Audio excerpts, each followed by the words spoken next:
The following program is brought to you in part by the film Backdoor Channels, The Price of Peace.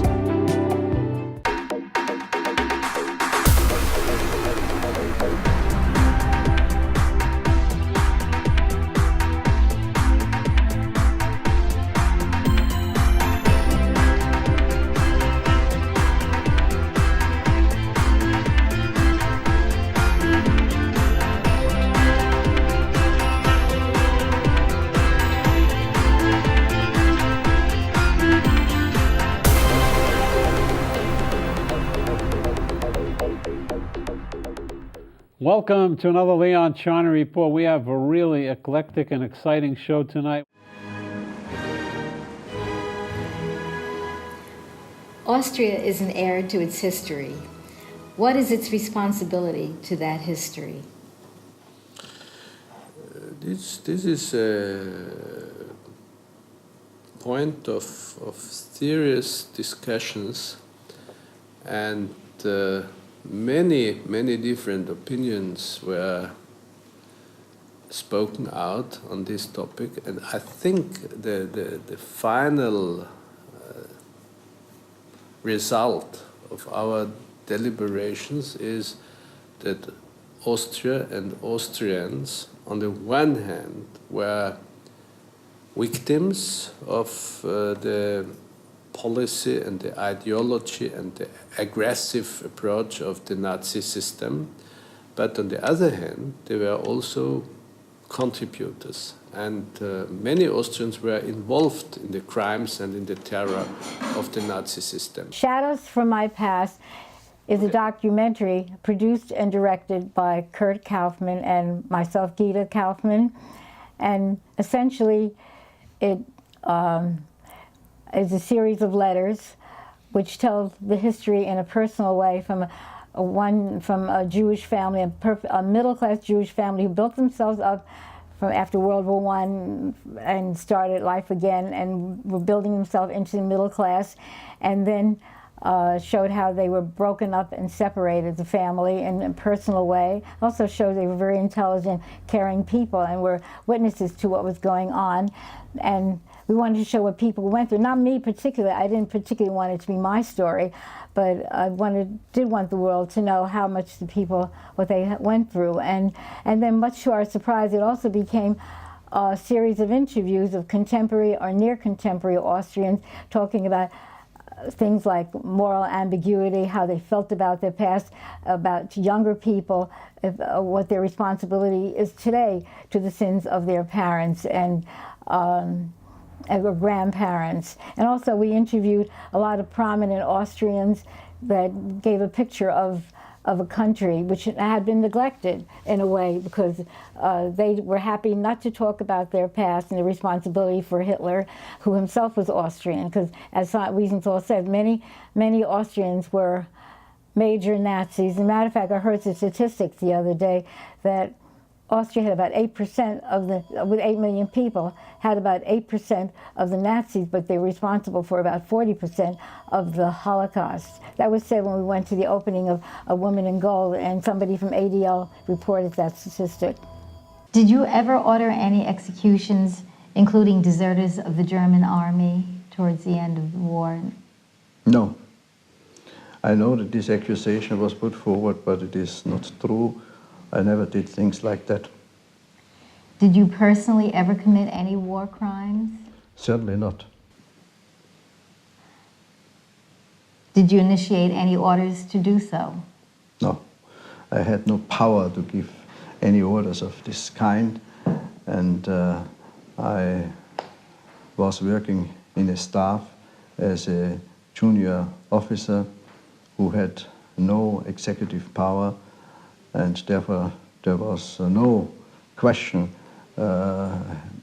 having participated in any such orders. He assisted in the commission of war crimes. He pinpointed villages to be wiped out by German reprisal actions. He was a member of the Nazi Student Union, as the International Commission of Historians tell us. And most important of this, he lied about it.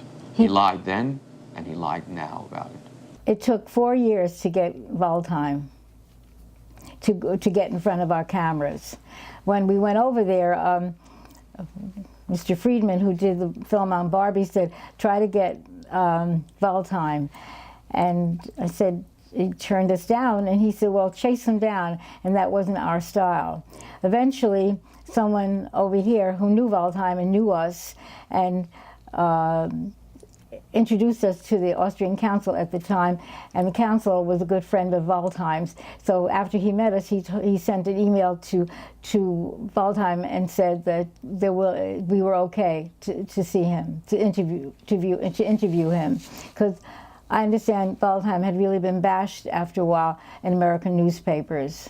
We did a lot of research, and he told us that when Hitler came, he said, I think he said his father, he said that America would never let him happen, would never let him take over. That was, I believe, what he said. I understand he came as close to confessing as he did in that he told us he would have done things differently if he had known what a brouhaha it would cause. We were busy working on our screenplays, and suddenly out of the blue, we got a fax on a fax machine, and it was in German. At that time, my German was not so good, so I figured it was another German producer turning down our screenplay. However, it turned out to be from Professor Oliver Rackhub, who the head of the Bruno Kreisky Foundation, and it was an invitation to go back to Vienna and read a group of letters that I had collected after my mother died from my family, from any relative. And it said, the Kreisky Foundation has given you an award for outstanding achievement in human rights. I didn't know what the heck it was about, so we tracked it down. And he said he wanted us to come to Vienna, and he was impressed with the way we took excerpts of these letters and recreated the history of the Holocaust through the letters. And he thought that was the best way to teach it to people, through first-person experiences, as long as they're not overly sentimental, as long as they're factual, and we went back to Vienna. And then Kurt also had a journalism background. My partner, my husband, the co-producer, and actually the power behind the film, because his best friend was an editor, and he said, you go back, take some pictures, take a video camera, and who knows, maybe we'll have something that will show up in a human rights film festival one day. So what we did not expect when we went back was that the honorary chairperson of this award was the Chancellor of Austria, Franitzky, who was the first one who went to Israel and said, and apologized. He said that there were many Austrians that were very bad Nazis, and it's time we teach the truth to our children and to the world. Because up to that time, Austria had swept it under the rug and let Germany take full responsibility. This is a memorial to the Jews who were forced to clean the streets on their knees. I didn't know if I wanted to return to Vienna. It was a place my mother spoke of with love, but it was also a place for my family of great pain, which this memorial represents.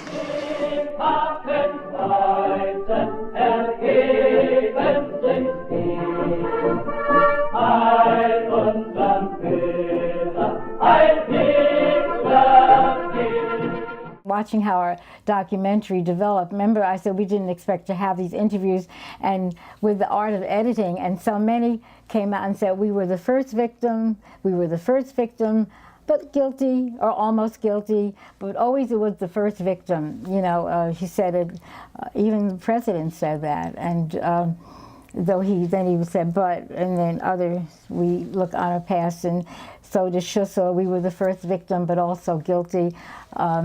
So it's something they seem to have clung to, that generation. Everybody was greeting, they were cheering, they all of them had overnight had acquired swastika armbands, and which hadn't been sewn overnight. It seemed to me that were not made or manufactured that night.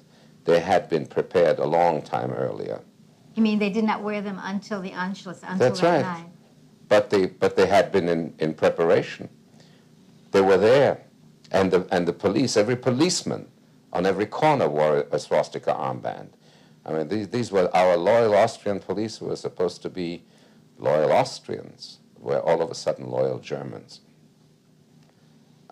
and loyal Nazis to boot. Now, if you tax Austrians with that today, they're very defensive about it. And that's why I resented the term exile, because exile, the flip coin of that term is the term home, and that's no home. Theodor Bikel was brilliant. We all know he's a famous actor, singer, but he's also what do you call it, a citizen of the world, and he told the truth about Austria. He was angry, and he also said he was one of the few to get one of the few lucky visas to go to Israel, because, you know, a lot of Jews, even though England did kinder transports, they still closed the doors to a lot of Jews to go to Israel. But he and his family were fortunate enough to get that. But he's a man of the world, and he can see all the different facets of that time. I have to tell you about my own personal feeling. I'm always mixed, you know, because when I think one of my most experiences is when I was most significant experiences, I was standing with my mother, and when my mother finally found my father was still alive and went to the hospital to visit him after that terrible night. You know, they really tried to murder him. I realized that, totally looking at the papers. And I noticed I was sitting in this bedroom, in this hospital room, and I looked over at the window. They had these huge bay windows, and my brothers were sitting there crying. And I was wondering, where's my father? And then I looked at the bed, and my mother was sitting there with a total stranger, putting grapes in his mouth. There was a man on the bed, all black and blue, swollen, all Band-Aid up. You could hardly see his face. And slowly, I guess through the mind of a child, I slowly began to realize that that man, that strange man on the bed, was my father. And in a way, the Nazis, sure, my dad recovered and started life again, but the way the Nazis took away my father from me, because the man that my older brothers remembered, who took them sleigh riding and had a lot of fun with them, and that was not my father. My father that I grew up with was very serious and etc., and was busy working a lot, trying to make up for lost time. What drove you to devote your life to become a Nazi hunter? When I was liberated, I have not known that my wife survived, and I feel we have lost not only people, we have lost every believing in humanity and friendship and justice also. You cannot start a new life without justice. So I was at that time very naive, thinking in 2-3 years we will rebuild justice. And I could not imagine that will be a matter to the end of my life. You heard Jablona, Judge Jablona, president, they call the judge their president, Jablona, he's president of the civil court. By the way, he's Jewish. You heard him say that he didn't care about the Rothschild and their paintings. He cared about the average Jewish family and what they lost. And it's hard to say that without emotions, because it isn't just thievery. When they lost their homes, they lost their furniture. I'm thinking if I lost my furniture, like my Steinway, if they lost their furniture, they lost their businesses. I don't know if it came up, my uncle, when we interviewed him, he said, so they came in, they robbed us, what am I going to do? I'm going to go call the police? You know, because he was in the men's clothing business, so they had men's clothing. They lost each other.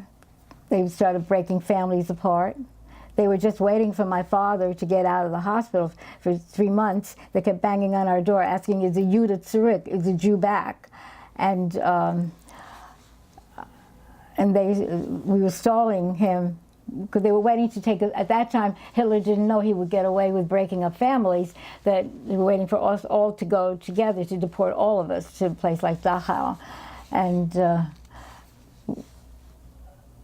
it's horrendous when you think of that man in the film who said, can you imagine, he said 50 or 60,000 apartments were robbed out of Vienna. Now, we met an Austrian council here.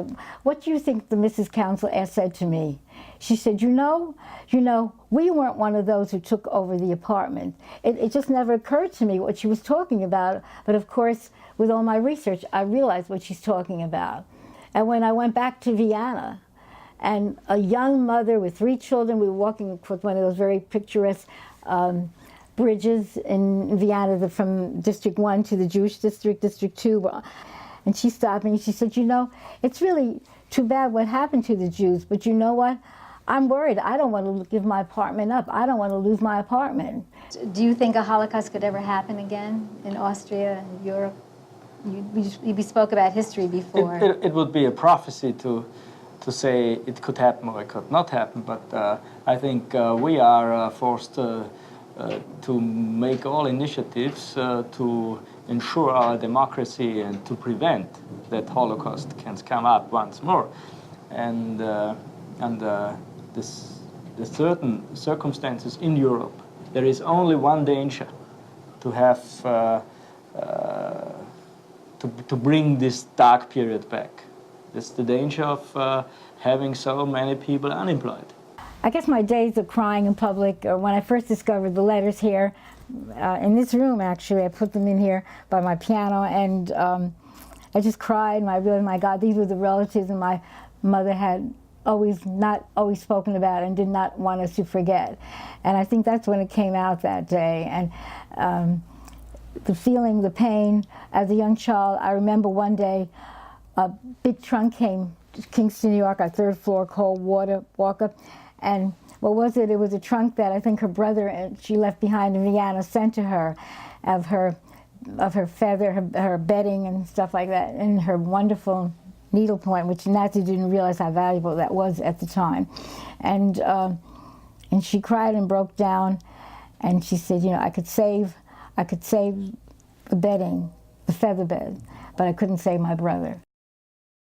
Welcome to another Leon Charney Report. We have with us a very prominent guest. His name is Elie Wiesel, Professor Elie Wiesel, renowned scholar, Nobel laureate, writer, and I guess an outspoken critic of those who deny the Holocaust. We'll talk a lot about that today and other things. But I have a surprise personality that I'd bring up with Elie, who will be a little bit in shock when I say that, in my opinion, he's a Lamed Vovnik, which means there are 36 righteous people who take care to make sure that this earth stays righteous, and his name is Dov Yudkowsky. What do you say?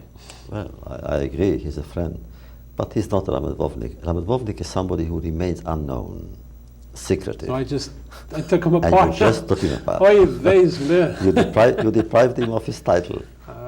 Dov, I have to apologize. But he is was the editor of the Yediot Achronot, which is the largest newspaper in Israel, and I believe Elie started his career at the Yediot Achronot. Yes, he's actually Yudah Moses, the founder. He's the one who hired me in 1950. Yudah or Noach? I knew him very well. Noach Moses. Noach Moses, Paula Moses. I know the entire family. And as you know, when I worked for Yediot, it was the poorest paper in the country. Now it's the richest, and it became rich when I left it. So, did you know Shaiki Ben Porat at that time? Not only that, when I left New York, I gave him my position. Is that right? Yeah, so he became a correspondent in Paris. This is inside stuff, but it's very interesting. And Paula Moses, who was the wife of Noach Moses and a cousin of Yudkowsky, which is the largest newspaper, as I said, Yediot Achronot, would bring in all her friends and great reporters Friday afternoon and cook gefilte fish for them. For me, she made latkes. You got to be different. Anyway, it's good to have a laugh, Elie, because the world doesn't look that exciting in terms of laughter today. What would you believe in your lifetime, a man like you who've seen the Holocaust, been through it, written about it, that you would see so much denial as is coming out, even from the mouths of presidents of sovereign countries like Iran? Well, I wouldn't have believed it. But what I would not have believed either is the way this man was received. He came to the United Nations as president, invited to the Council of Foreign Relations and to all kinds of other organizations, and I think it's a disgrace. This man, I was waging a campaign, I still wage this campaign. He should be declared persona non grata all over the world, simply to be excluded from any civilized society, because this man does not deserve to be accepted or welcomed anywhere. He is the #1 Holocaust denier in the world. And what does he say? He says, there was no Holocaust, but there will be one. And he even said, who is going to do it? He said he wants to destroy Israel. And this man was received by the Council of Foreign Relations. They wanted to give him a dinner. So I raised hell and they cancelled the dinner. So I had half a victory. But the other half is, they went on and they met him. And it was a disgrace.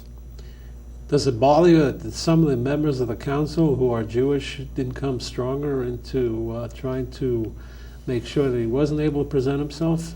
No, they were those that I know were strong, except I had an idea to organize a mass resignation of the Jewish members. But they said no, so we didn't do it. Also, they canceled the dinner, so it was a kind of, but the fact is, we should have. What is the strategic effect of that? Tell me. I mean, is it, obviously there are a lot of liberal Jews who think in freedom of the press and the Constitution, et cetera, and there are probably people who would disagree and say we should let them speak.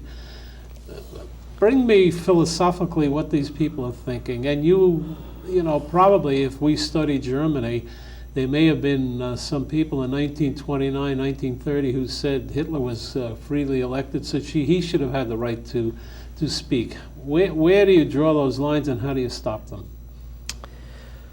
First of all, is the Holocaust denial. I would never sit in the same room with somebody who was a Holocaust denier, and he is a Holocaust denier. Right. Second is the man who wants to destroy the state of Israel, which to me means to destroy the Jewish people. I would not give him the dignity of a debate. So where do you draw the line? That is the line. So I was in Israel now, and you're going tonight.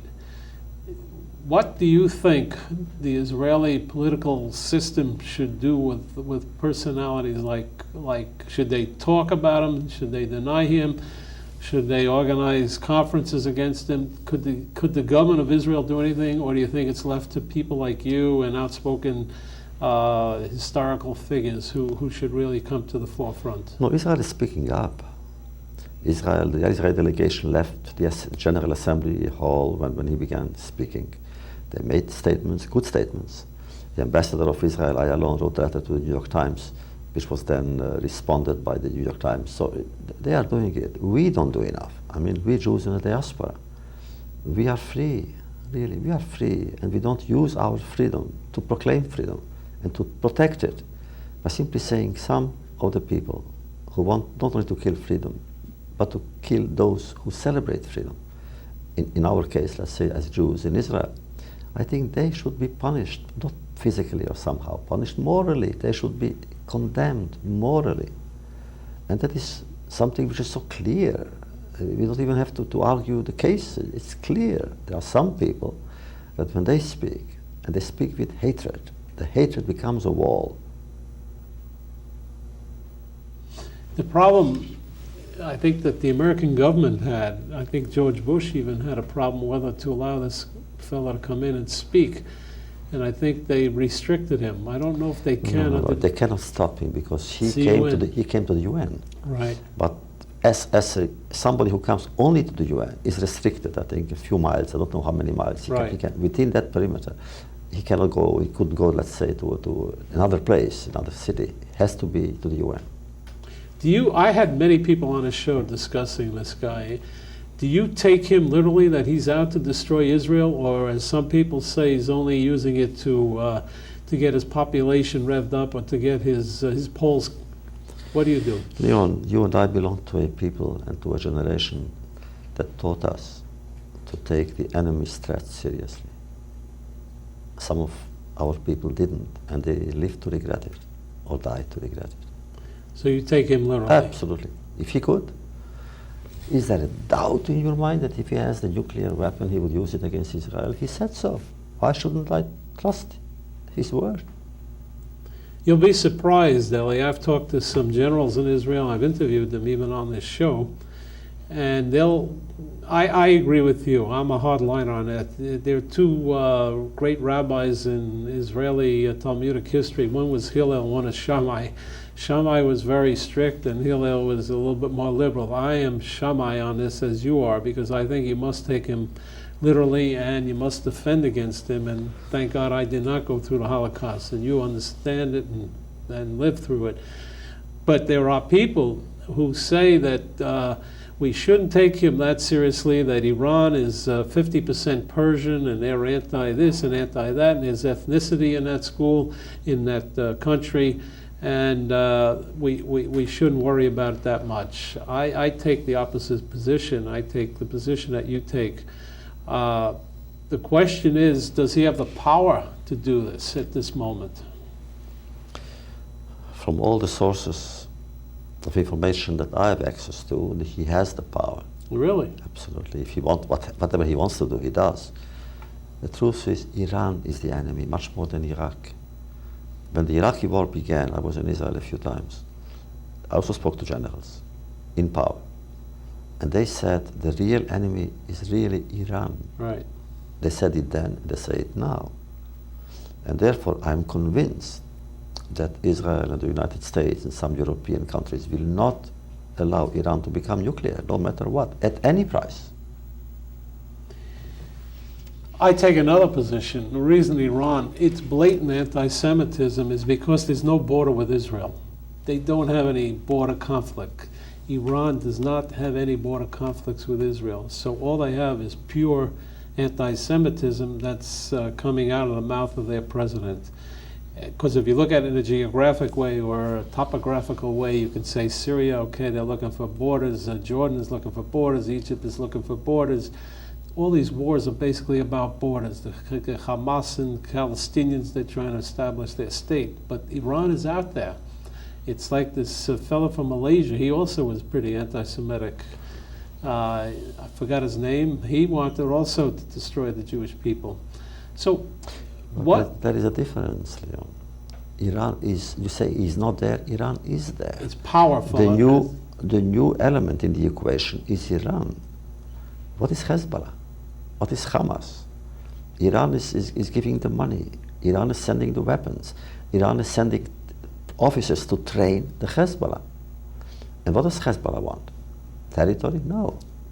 Borders? No.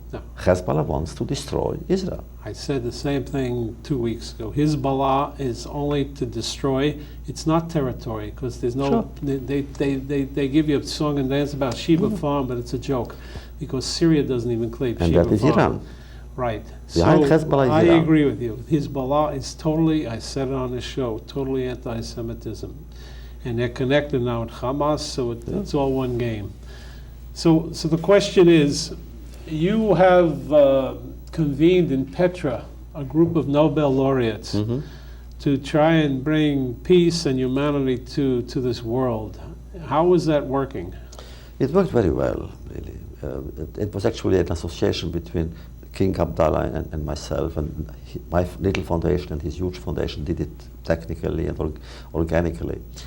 It worked very well.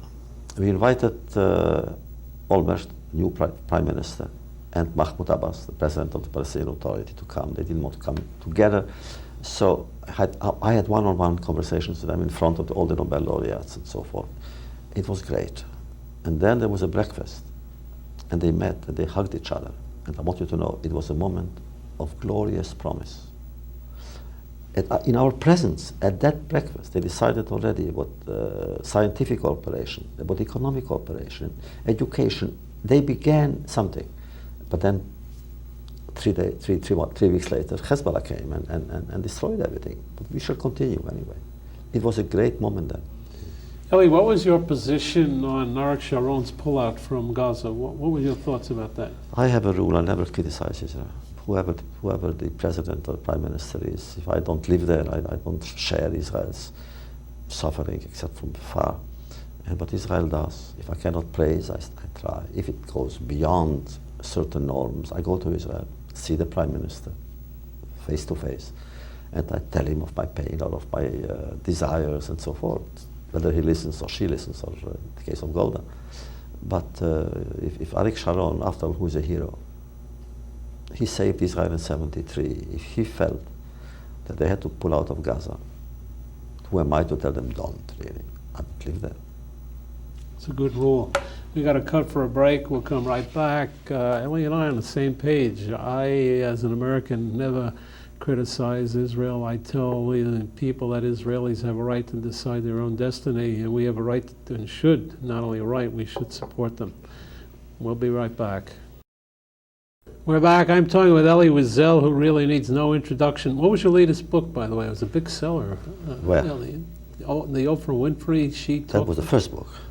But it became a bestseller now. Oh, really? What was the name of it? Night. Night. Night was my very first book. The first book I read of yours was called Beggar in Jerusalem. That was my 10th book or something. Sorry. No, two of my books had special destinies at that time. Night, which many people read but didn't buy. And The Beggar in Jerusalem, which many people bought but didn't read. So I had a choice there. It was a hard book, Beggar in Jerusalem. You may not remember, you will remember that at the same time The Beggar in Jerusalem came out, a fellow named Gerald Green did a 100-part series or something about the Holocaust. Come on, I was then. And you were very upset. And I debated you on a Bill Boggs show about it. And you called it, I think, Cornflakes Holocaust or something. I still remember that. It was the beginning. It was the beginning of a process. Why? Of trivialization or banalization of the Holocaust, and I protested. In the New York Times, I became then, for almost 20 years, they asked me to review not books. I would never criticize a book. And if the book is bad, if it's bad, let somebody else do it. I cannot do it. But I speak about television, which is not my field, but I didn't examine it from that angle, but simply as truth. I am against docudramas. You cannot mix fiction and truth. You cannot. In our tradition, we call it shatnez. You know, we cannot. Shatnez means you mix the two cloths, and it's against the... It's against the law, biblical law. So you cannot do that. It's either fiction or truth. Together, it's false. And I went on, you know, Hollywood is Hollywood, and television is television, and they have their say. But the question at that time was it bringing the point of the Holocaust to, let's say, 100 million viewers who really may not have thought about it in depth? And that was the question. I think that's a structure that people have to think about. You're an educator, you're a professor. Do the young people who see you, speak to you, do they know much about the Holocaust? Does a 20-year-old know much about the Holocaust? Much more than 20, 30 years ago. Is that right? Absolutely. Look, when I began teaching some 36 years ago, there were very few professors who taught that subject, maybe one or two. And therefore, I accepted for 2 years to give one course for 2 years. Now you have in the hundreds, if not the thousands of professors who do that. And all over the American scene anyway, you should know that the classes are full, overfilled, overcrowded. They want to know more. Why do you think that is, Elie? It takes sometimes more than a generation for the meaning of an event to catch up with the person who wants to understand the event. So you think that 20-year-olds today really are real? That's interesting. That's a good statistic to know, because there are a lot of trouble on the campuses today between the Palestinian rights and the Israeli kids who fight for Israel. I don't know that much about it. I don't visit the campuses that much, but you must know a lot about it. On my campus, there is no problem, Boston University. And I must say, I go around after all in the country. I speak to many students. Most of them non-Jews, because there are more non-Jews than Jewish students. And I have yet to encounter a conflict. I have not personally. Is that right? I have personally not witnessed one of them. Now, have you heard any ramifications about this word disproportionate in the Lebanese war between, you know, Israel, et cetera, et cetera? Have you heard anything like that in the campuses? Nothing. No. First of all, look, I teach philosophy. I speak about literature, humanities, of course, as a Jew always. And I always say, as a Jew who loves Israel, I love Israel. In this case, Leon, Israel itself is doing the soul searching. So we don't have to do it for them. They are doing it. And the generals have problems to accept the reality, what happened, why. Israel had a tradition, a military tradition, in and out. They would come in, do what they had to do, and leave quickly. Right. For the first time, they didn't. So you know very well, you read Israeli press and you speak to Israelis, I do every day, my friends in Israel. they have a problem to explain that, or to accept. They accept it now. But you know what I found on the table, Elie, and you'll see it when you go to your sukkah. For the first time in my short memory or long memory, people talk about whether Israel can exist. Oh, in Israel itself? In Israel itself. They talk about it when you go, and you'll visit everybody. You're not going to hear it from every person, but you will hear it from a lot of people. It's been put on the table for the first time. I've never heard that. But I have read in America, there are certain intellectuals who say that, and they say Israel was a mistake. Right. I don't want to mention their names, but some of them say it was a mistake. My God, what does it mean, a mistake? It's a mistake, you can simply erase it. And you erase 6 million Jews again. In Israel, I know there was one article that was published in a certain economic paper saying something like that doubting the existence. I had a great teacher, Shaul Lieberman, I'm sure you know the name. He's one of the great Talmudic scholars. Professor at the Jewish Theological Seminary. I believe since the Gaon of Vilna, we didn't have somebody like him. The Vilna Gaon was also a pretty good scholar. He basically, because he was so scholarly, he gave rise to Hasidim, which were people who said that you don't have to be intellectual to get to the Jewish God, but you can do it through song and dance, etc. If he knew that you said that he gave rise to Hasidism, he would turn in his He would turn over. But you know, there's a lot of mixed marriages now between them. No, of course. A lot. But my teacher, I remember in 67, you remember 3 weeks before the 6-day war, everybody was afraid, correct? Right. I lived in fear. I wasn't married yet, I was single. And of course, I remember I decided to go, when the war breaks out, I go to Israel. Everybody thought Israel would lose the war. Right. Except Lieberman. Really? And I said to him, Lieberman, what do you mean? We live in fear. We panic. And he smiled. He said, look, you don't know Wall Street. I know Wall Street. I think he was wrong, but he pretended to understand stocks. He said, in the world of finances, it's very simple. If the bank gives a huge amount of money to an industry, the bank cannot retreat anymore. The bank is caught. He's right, by the way. So, see? So he said, God invested so much in the Jewish people, he cannot abandon us anymore. He was right. Good rationale. You know, that's an interesting point. A good friend of mine died this year, Arthur Hertzberg, and he was schooled at the Jewish Theological Seminary. You had scholars there like Finkelstein, Lieberman, Heschel. They were great. Spiegel, they were great scholars, very great and they were basically Orthodox Jews, weren't they? Mm-hmm. So how did they? What was their rationalization for the seminary, conservative seminary? Oh, they believed simply the conservative movement was created by the Reform movement, not by the Orthodoxies. Right, Geiger. Huh? Geiger in Germany was Reform, but here in America, the Jewish Theological Seminary was created by the leaders of the Reform movement, who felt all of a sudden they went too far, and therefore so they created the conservative movement. And Arthur Hertzberg showed me a letter that the great Rabbi Soloveitchik from Yeshiva University had applied to the Jewish Theological Seminary for a job because it was very hard to make money during the Depression times. And Hertzberg, who had 2 ordinations, one was an Orthodox ordination from his father in Baltimore and the other from the Jewish Theological Seminary. And that was his way of showing that the seminary was a citadel of great Talmudic learning, etc. And you're right, they had great scholars over there. It was the greatest in the world. Do you visit the seminary now at all? Not now, no. The last one was actually who was Gershon Cohen. And I had a friend who is in Israel, David Weissel Livni, and from over the Cheder Chaveri, we went together to school, and he's now in Israel.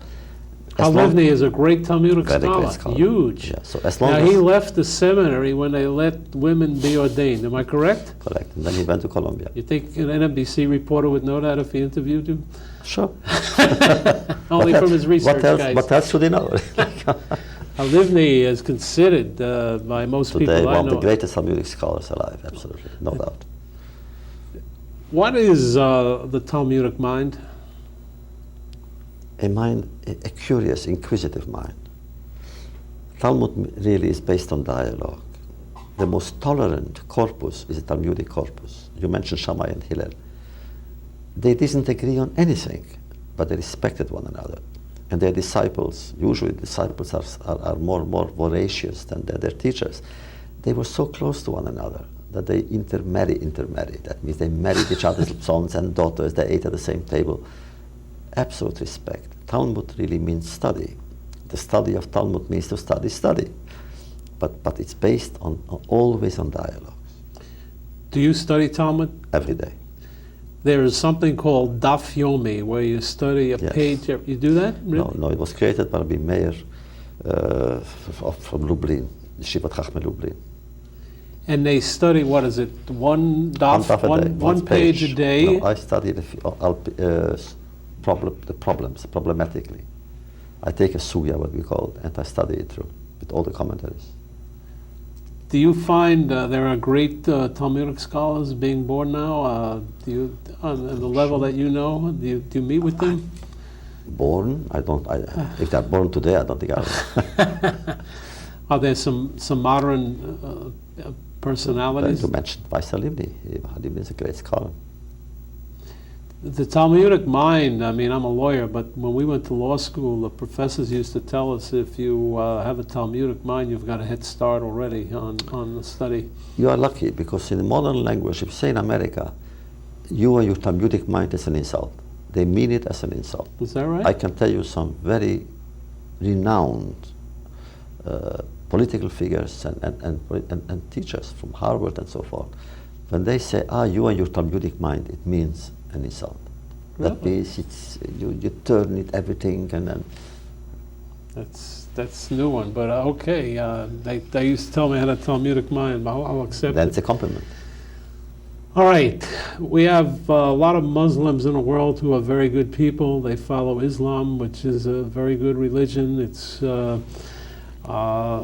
believes in monotheism, but there's a lot of trouble in the world between the fundamentalists. First of all, is your foundation working on this issue too? No, it's a very small foundation, but what we do is organize these conferences on summit levels, and we take care of 1,000 Ethiopian children in Israel. Really? Yeah. My wife is actually guiding and conducting this project. 1,000 Ethiopian children, because they had problems in school. Their parents cannot help them. They come from a different century almost. Right. And we give them the best, literally the best teachers. So the worst in class become the best in class. The University of Haifa has graduated the first Ethiopian lawyer, and she's now going to practice. Mm-hmm. I am well familiar with the University of Haifa. Sure. So am I.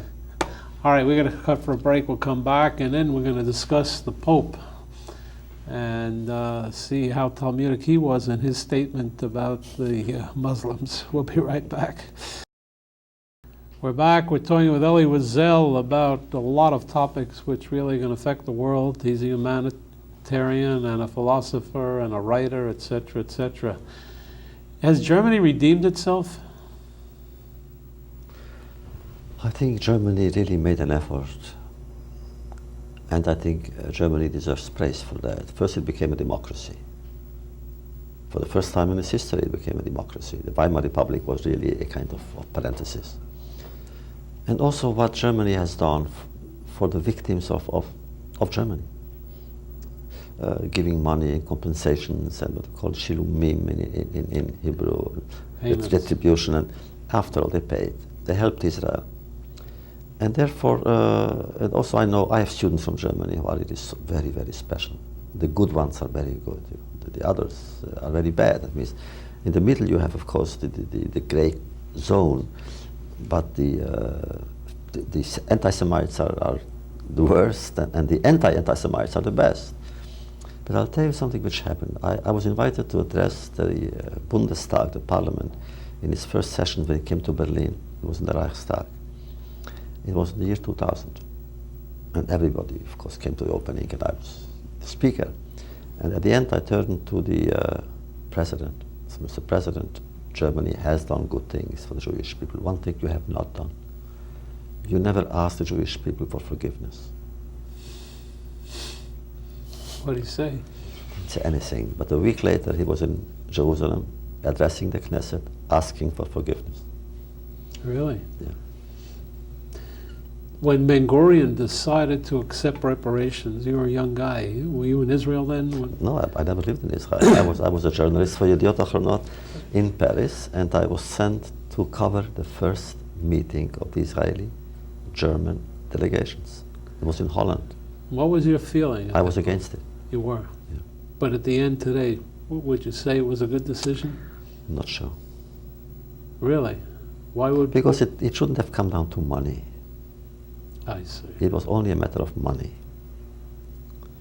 And it should have remained on... It demoralized the whole incident? I think it cheapened it anyway. It became money. How much money? The problem was not money, but how much money? That was the question. And I felt it was too soon. So I asked, and I spoke to Ben-Gurion, to Goldman. Of course, I wrote every day. I wrote every day articles against it while there. And then Ben-Gurion said, but we needed the money. I said, why didn't we get it from America? Little did I know that even the money that Germany gave us came from America. Ben-Gurion is an interesting man and made very, very tough decisions. And I guess in the beginning he had to. He was a great man. The decision of Alat Helena was a very tough decision. But a bad one. Yeah. The Alat Helena, for the audience doesn't know, was a ship that was being brought in by the Irgun during '48, and Ben-Gurion, making it very short, ordered Yitzhak Rabin, who was then the commander of the Palmach of the Israeli army at that point, to fire on that ship, and that's been a crisis in Israel's memory for the last... More than 20 people died in the waters. The ship was on fire. And all aboard the ship were survivors of the Holocaust, 1,000 people. And you go further. These people who were surviving the Holocaust, they go to Israel, or they try to get through the blockade of the British, and they go to Cyprus. Britain, Andre Bevin, all those names, they took people from one camp into another camp. How they survived that? It was a disgrace, but they stayed there. But then immediately, the moment the state was proclaimed, immediately, the next step really from Ben-Gurion was first of all to give the army to defend the country, but then to bring in all of these refugees, and they came in. Elie, you were born in Poland? No, in Romania, Hungary, Transylvania. Transylvania. When my father was born, it was the Austro-Hungarian Empire.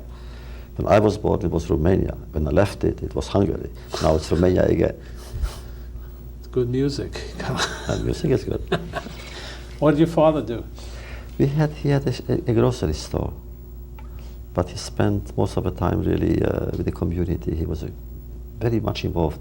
His occupation really was to visit the prisoners and save those who came from across the border from Poland, not to be sent back to Poland.